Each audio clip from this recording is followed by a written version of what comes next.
నగరి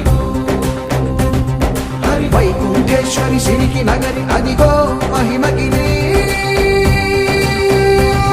ఈ కొండపై మాకండగా ఆ విష్ణు పాదమే వెలసింది వేదాలనే విభజించిన శ్రీ వ్యాసపీఠమై విరిసింది అలకనంద జల సంగీతం శ్రీహరి నామం కృష్ణకుండ జలధారలలో హరిభక్తుల స్నానం